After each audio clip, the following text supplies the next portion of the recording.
The auction hall in Serenity Creek was thick with the smells of sweat, desperation, and cheap whiskey. Rancher Jedediah Stone felt out of place.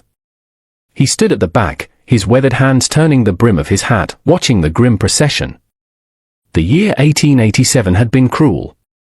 The railroads had finished laying their tracks, leaving thousands of Chinese laborers with no work and no way home.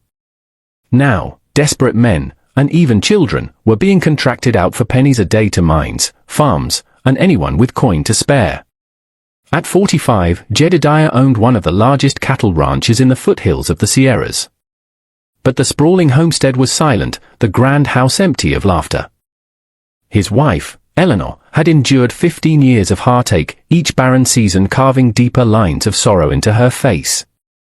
The ranch hand's whispers followed him like a shadow. A man who builds an empire with no son to inherit it is a failure. The foreman's shout broke his reverie. Next! A girl. Barely 14, but she's worked the laundries and the fields. Strong for her size. Healthy teeth. Jedediah looked up. A Chinese girl, no bigger than a reed, was shoved onto the wooden platform. Her black hair was a tangled mat, her tunic patched beyond recognition. She was painfully thin, with hollow cheeks and a weariness that didn't belong on a child. But it was her eyes that stopped him cold. They weren't empty or broken. They were sharp, intelligent, and they swept across the room with a frightening intensity, assessing every face, every shadow, every possible escape. Bidding starts at $20 for a 2-year contract, the foreman barked. 25, called a gruff voice.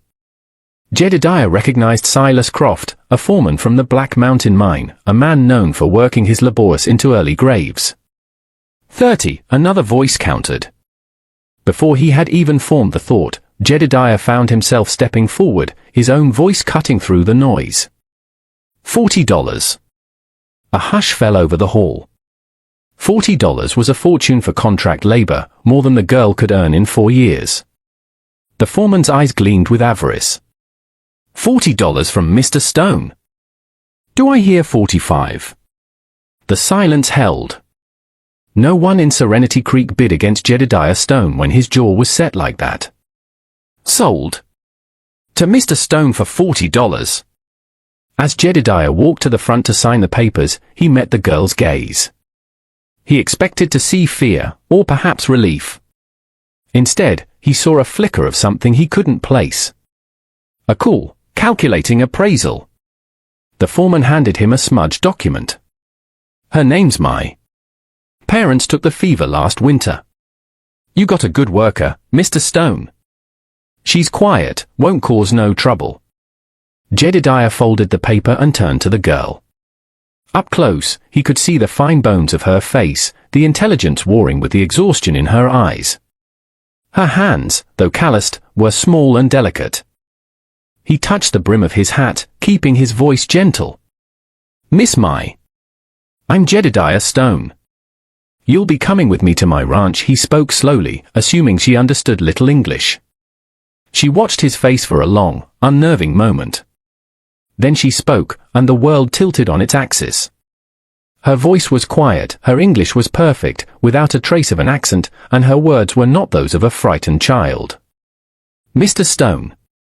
Before we depart, I require clarity on 3 points: the exact nature of my duties, the duration of this contract, and the conditions under which it can be terminated by either party. Jedediah stared, speechless. The foreman, who was counting the money, froze.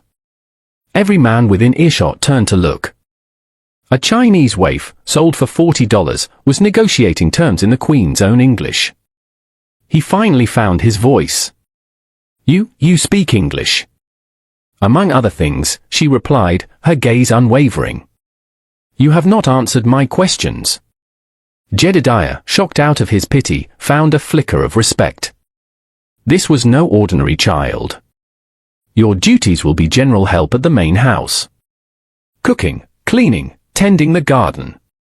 My wife Eleanor will instruct you. The contract is for 2 years, as stated.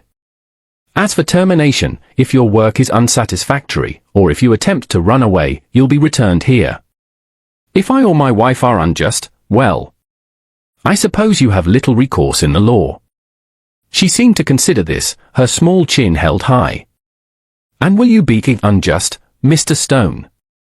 The quiet challenge in her voice hit him harder than a fist. No. On my word, you will be treated fairly. You'll have a warm bed and 3 meals a day. And no man on my ranch will lay a hand on you. Any who tries will answer to me. She studied his face, her dark eyes searching for the truth. Finally, she gave a single, sharp nod.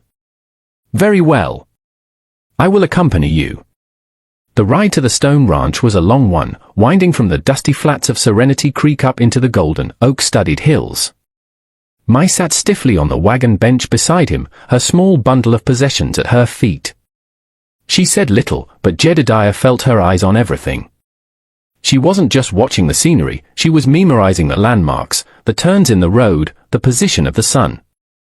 Where did you learn to speak like that? He asked, unable to contain his curiosity. My father was a scholar in our village, she said, her eyes fixed on the horizon.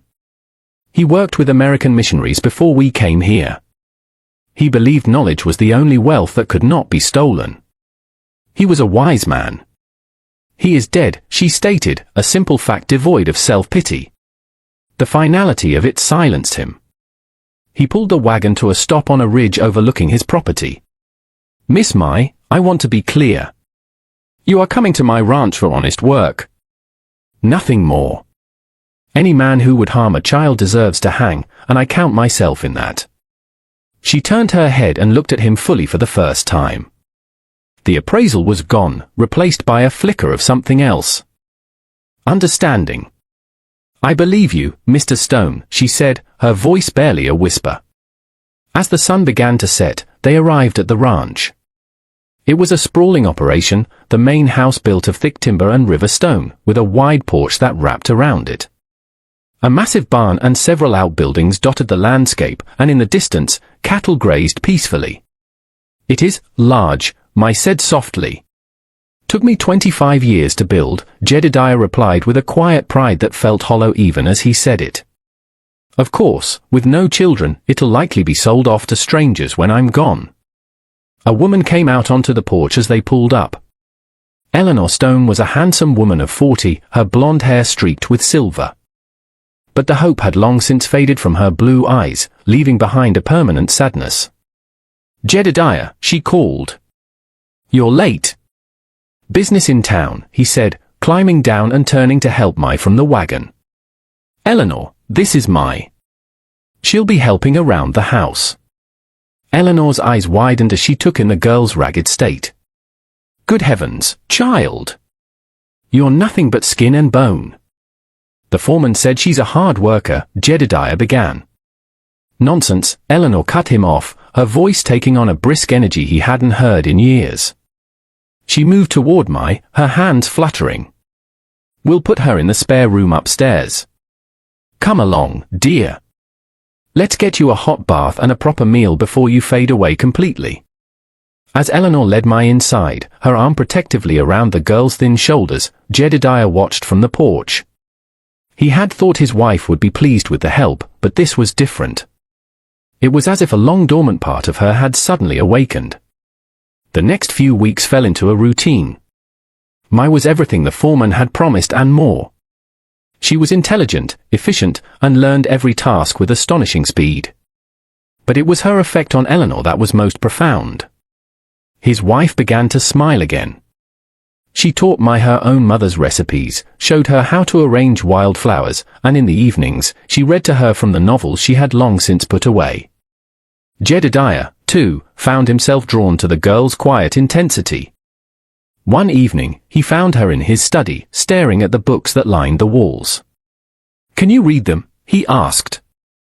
Some, she replied. My father taught me the characters, but I know only a few hundred of your words. What if you could learn them all?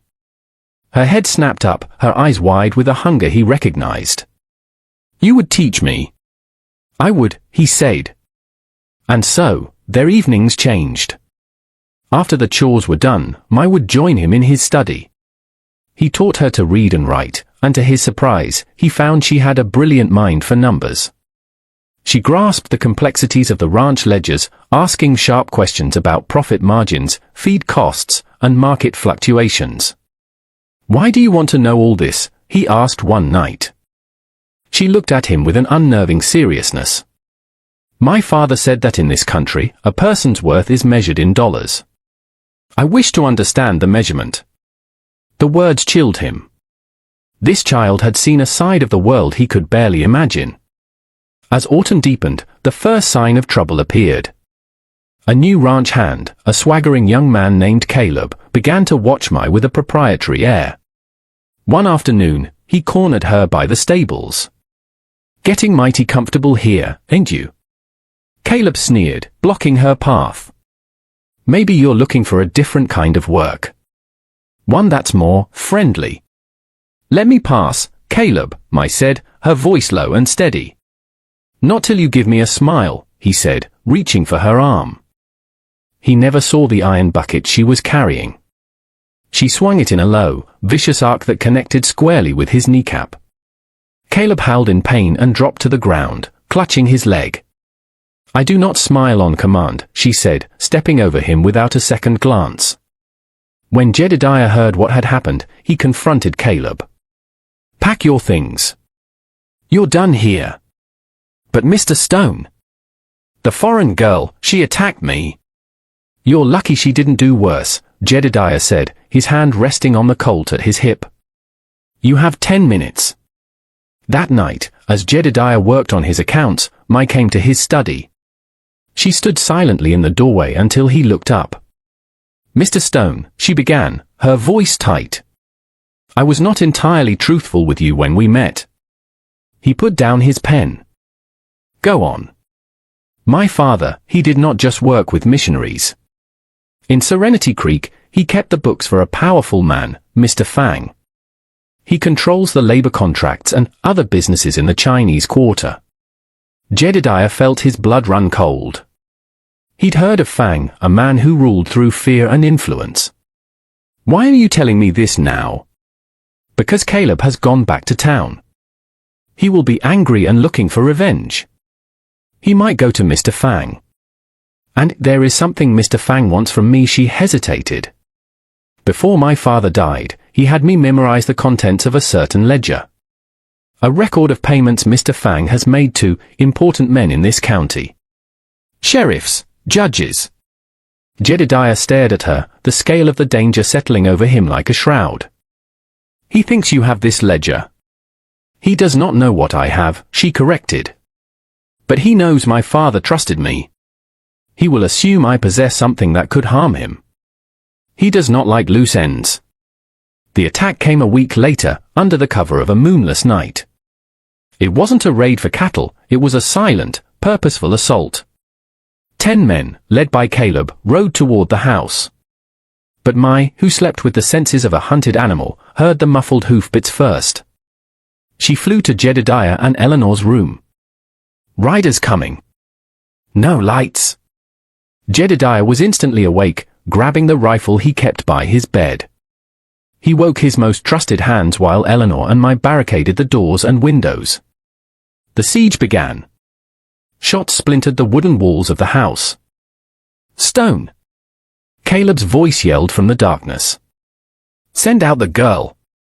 Fang wants what she stole. Give her to us, and we'll leave you in peace. Go to hell." Jedediah roared back, firing into the night. The fight was desperate. Jedediah's men were outnumbered, but they were defending their home. In the midst of the chaos, Jedediah saw Mai, not hiding, but moving from window to window, her small face grimly determined, pointing out the attackers' positions with a strategist's cool eye. After an hour, there was a lull. "Stone!" Caleb yelled again. "We've got kerosene. We'll burn you to the ground. Send her out." Eleanor was sobbing quietly in the corner, but Mai walked over to Jedediah, her expression resolute. "There is another way," she said. "What are you talking about?" "They want a ledger I do not have in my possession," she said. "But they also want me silenced. They believe I am a threat. She took a deep breath. Tell them you will trade my life for the safety of your ranch. Absolutely not.